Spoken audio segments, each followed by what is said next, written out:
Hello, everybody. Hello, Monica. Hello, Tessa. Thank you for Hello. here with me, with us. Welcome, welcome. And before we start, I would love if you just introduce yourself, your name, what do you do, and where are you based? And in this conversation of today, that is a dialogue, a conversation with the aim to reflect about connection, authentic connections, and the online etiquette. I don't want to go into ethics because it will be like very broad, but I think it's connected to ethics, to integrity, and to be aware of the importance of having good relationships and creating connections, even if it is in the online world. So welcome, Monica. Welcome, Tessa. Welcome, everyone who is watching on the recording. So I would love if you can introduce yourselves. Who starts? Okay. Who starts? Go ahead. Okay, well, I'm Monica Ramirez Lopez. I'm Mexican based in Scotland. Well, my background is I studied communication. In the university, I also studied a master degree in communication. I love it.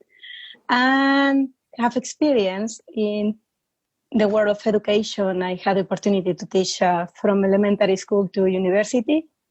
And from all of that, I have learned a lot of beautiful humans. I also like personal development.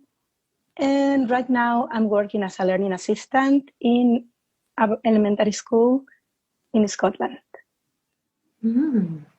Thank you. Welcome. Welcome to today's talk. Tessa. Right. So, I'm Tessa, and I'm from the Netherlands and now living in the Netherlands again. I lived 15 years in Ireland. And I'm a inner leadership mentor, and I help people to find themselves and connect to themselves, others, and the world. And from what you were saying, actually, Monica, I actually like to mention that I studied international relationships and conflict studies and also social work. And for me, the interesting thing with this conversation we're having is that I really learned about how all conflicts we're having generally come from fear, whether that's interrelational or international. So I'm very interested actually in this conversation because for me that really relates to what you're sharing and talking about, Tania. Thank you. Thank you for being here, Tessa. And for those who doesn't know me, my name is Tania Blanco. I am originally from Mexico, like Monica, and I am based in the French part of Switzerland. My whole background is also about communications and in organizations, but also in media. And today I work with heart-centered entrepreneurs in everything communications and marketing from the heart, with consciousness and putting aside the fear that a lot of marketers are bringing into the world of particularly online business. And besides that, I love to write. I dream writing. I write every day. And I love to share and connect. And connection is a very, very important, I don't want to say thing, but it's something very important in everything I do and in my life. And the reason I invited to this dialogue is because particularly at these times where the world is living a very unusual time, right? I think our generation, and I don't mean our generation in terms of the year, but the whole humanity right now who is alive, haven't seen something like what is happening today. And during these times, I realized how important it is to be so connected with our own selves, to be strong, to be really that inner leader that wants to bring out and stay like a pillar, but also to have this real communication that goes even further, like authentic connection. I know the word authentic has been used so much, particularly in the online world, but I believe right now it's so important to to really value and reflect on what that means.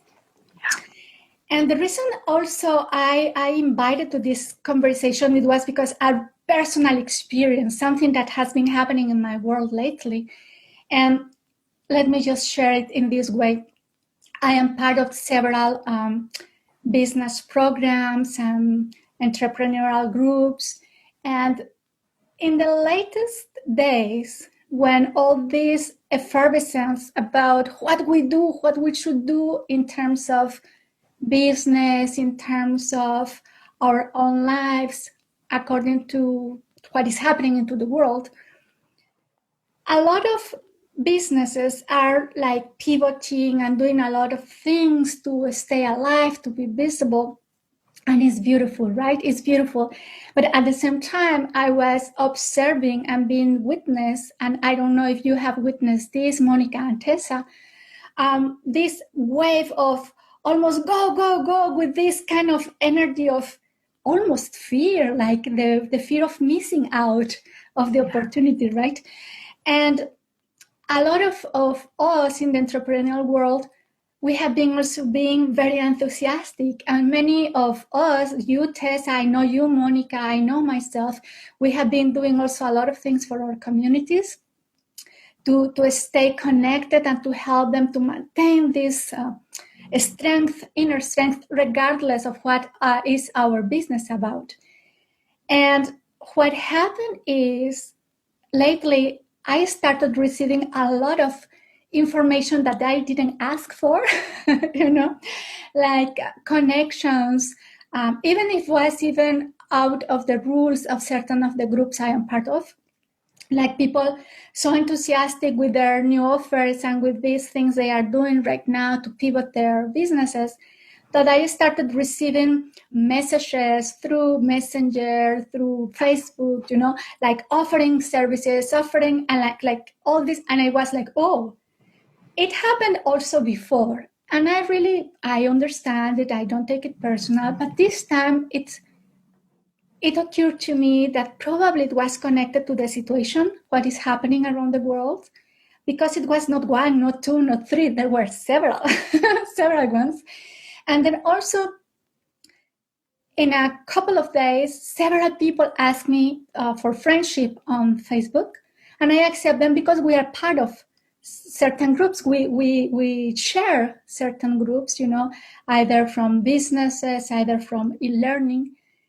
And I was happy to receive them because I know who they are in terms of, we don't have a relationship, but we have been in contact in these groups.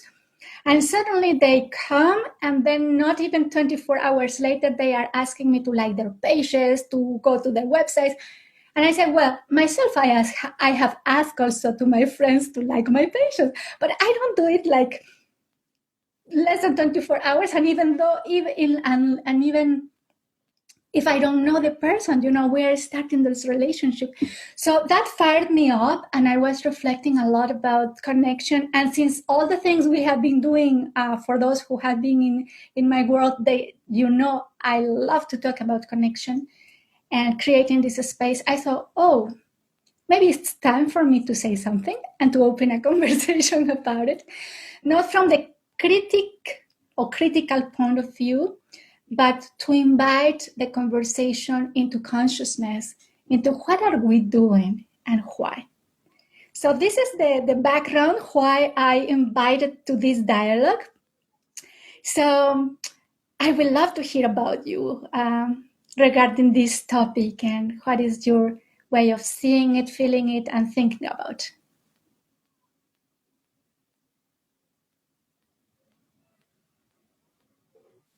Yeah, I think the connection one is always difficult, right? Because I think both Facebook and LinkedIn, we're way past this idea that you would only connect with people you actually know. But there is, as you said, for me, there's that difference between connecting with someone and then actually sending them messages. It's like whether it's on Facebook or LinkedIn, if someone sent you a connection or friend request, and then within, as you said, within 24 hours, being asked and liking the page, Yeah, it's kind of more or less automatic nearly, but like to actually being asked to join stuff, to really being sent information, as you said, information you haven't asked for. To me, it works counterintuitive. Like, and even more so in LinkedIn nearly, I think, like, where you're expected even more to act a little bit more professional also, I think. That if someone sends me something and says, hey, do you think that maybe you would like this workshop, even if it's free, I think even if they had sent one message before that saying, hey, it's nice to connect, I see that we're in the same field or something else, if they would send it after that, I can still ignore it. I can still think. But if it's coming without that, you kind of go like, I don't know you yet, because that's the whole point, as I said. And I don't mind people connecting with me that I don't know. I do it myself too. And I respect people who say, no, I only connect with people I actually know. For me, it's also network building, that sometimes there's really nice chance meetings through connecting like that. But there has to be, like, after that, then you have to actually connect. I think the pressing friend request or connection request is not an actual connection. It's just right. Network. So I think then between that and sending information about a product or a service or a workshop, there needs to be the actual connection, the actual, interaction. So that's kind of how it feels for me. Yeah, it's like asking you to marry me, and I haven't even started the grooming part, right? Yeah. I don't even know who you are. So What do you think? What do you think about Monica? Your mic is closed. Sorry. I think that the moment we are living right now is something that in marketing is being used. Like, I have also received a lot of invitation to workshops and everything is about, like, now that we are in this lockdown, now in quarantine, you can do this, you can do that. And I think we are all forgetting that it's also about giving. I mean, we are in a moment in this world in that we don't even know if money is going to be the answer right now. And we should also remember that even we are in front of a computer, we are sending these messages to people. Yes. And we should wonder if we will do this if we were on the street, finding a person who is actually maybe scared to come close to us because of the social distance and all this, and telling them, hey, do you want to take this workshop? And I think we should be a little bit more careful in the way we are doing things right now. There is also, I'm really grateful that there is a lot of people who is just giving workshops or giving support online, not without any money involved, just to help other people. And I think if you think about it, that's even a better presentation card, but it comes from authenticity. Yeah, thank you. Now, I would love to say also that there is nothing wrong asking for money, because it's part of this exchange of value. It's not about the money part. It's about how do we connect and the intention that is behind. Because it is not the same if I come to you and share with you, Monica, I'm creating all this, and whatever I am creating, it has also, a value, and also it has cost, operational cost, and also it's my work. So I can't decide if I give it, full price or half price or for free. That's my own decision. But it's not about offering or the service itself. It's about how do I communicate with you? Exactly. It's about, do I really want to connect? From which space I am in the space of service. I am in the space of, I have something beautiful that can help you, and I know you need it right now, and I am here for you. Or is from the space, oh, this is an opportunity, I'm bombarded you and I have no idea who you are. I don't know even if you are my client, my ideal client, but hey, there is an opportunity. I connect with you. bam, I send you this information because otherwise I'm going to miss the boat. I think it's about that. It's not about the selling part, because also we can buy and we can sell with love and with integrity. Exactly. So it's not about that. It's about the connection. It's about understanding, like you say, that in the other part, even if it is this online world, in the other side is a human being. Yeah. It's a human being that feels, that thinks, that senses as well or as much as you or as me, right? Yes, yeah. Go ahead. It's just from talking about it, I actually realized that on the same time, in real life, once that's allowed again, we can actually learn a little bit as well from how we behave online. That online, we much easier say, hey, hello, by sending a request or a friend request or something. Whereas offline, even if you're standing at the bus stop or if you go to a coffee place, even if you're going on your own, most of the time we just dive in our book or our phone or something and ignore. And actually, wouldn't it be lovely if we a little bit more often, if we were close to someone else, even if it was, I don't know, standing in the supermarket in the queue, to whoever is beside you, to actually say, hey, how are you? Yeah. And if that's all you say, then you leave it. And if more conversation comes from that, well, then just see where it goes, whereas so I think actually, I was just thinking that from talking about it, that I think in online, we go too far too quickly. We just we go, hey, hello, how are you? Would you like to sell my, and we go dump everything. But in offline, actually, we don't connect that easily to someone at all. And actually, that might be much nicer if we did that a little bit easier. Yeah. How many of us goes, into the bus or the supermarket, as you said, and we look at others and smile and say, good morning, Yeah. I know. I hope from this situation that the world is living, I said I hope, but I think it's more than just hoping. I really wish with all my heart that all the lessons that are coming up for everyone as humanity, as individuals, but also as humanity, it's permanent. I mean, it would be beautiful, beautiful.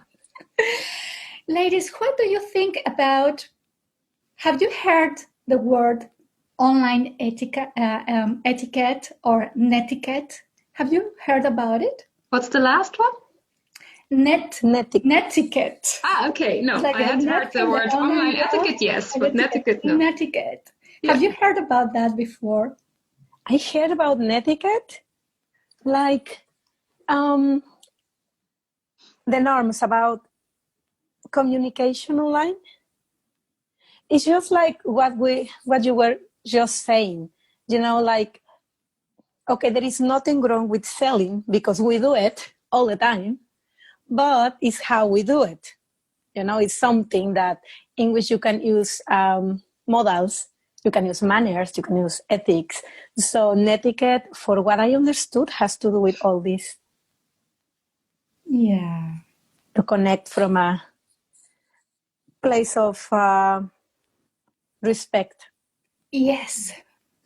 And of course, we are talking here about the business, but it applies to all, not only for business, right?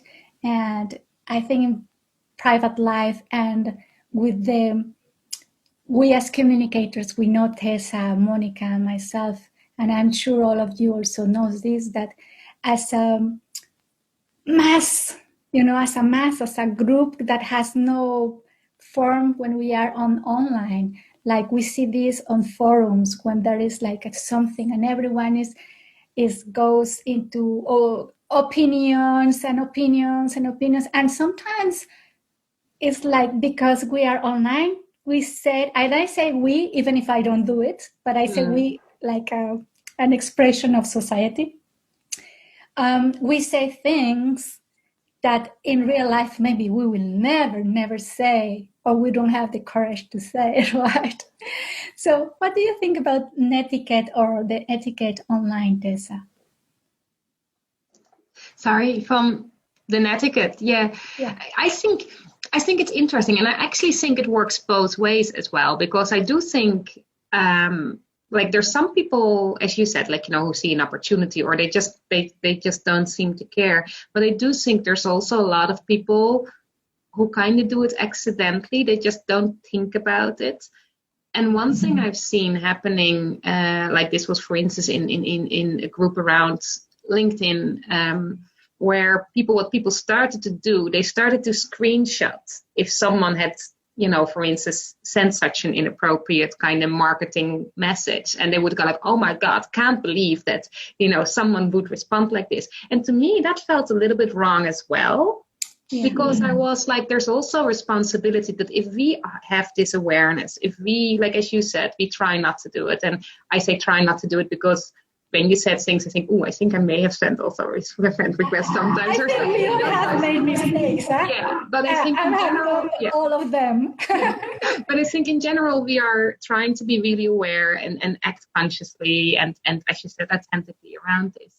But I think we also then have a responsibility to support people in at least give them a fair chance to that. If you get a message like that, instead to just discard it, to actually in a kind way, if we feel it's wrong, to actually in a kind way say to that person, hey, have you realized, like, for me, this is how it's coming across, and I actually, I would prefer not to get messages like that. To actually say that in a kind way, and then that person can either realize for themselves, maybe I shouldn't, or maybe they think about it differently, but you give them a choice, right? Mm-hmm. Instead of, I think also the other way around, I see people in a very, very easily to just blame and shame openly, with actually like sometimes not even crossing out a name from the screenshot. And I think, I have actually issue with that as well. So I think the etiquette, I think it's really interesting and it's important, but I also think as the ones that if we are dealing consciously with that, we also have a responsibility to then,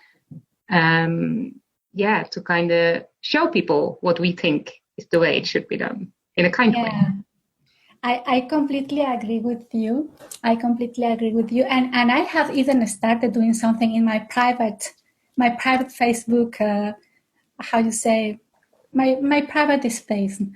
And now, like, some people, even when they write to me, or ask for friendships, if it is someone that really it's completely, I don't even know who the person is, I am writing back, and I am asking to introduce themselves, or even one time I dare to tell them, right, that I will be happy to accept their friendship request, but I would love to know more about them and have a connection, because all of these things that were happening. And before closing, because it's almost time, we would love to have short conversations, but very essential and important content in it.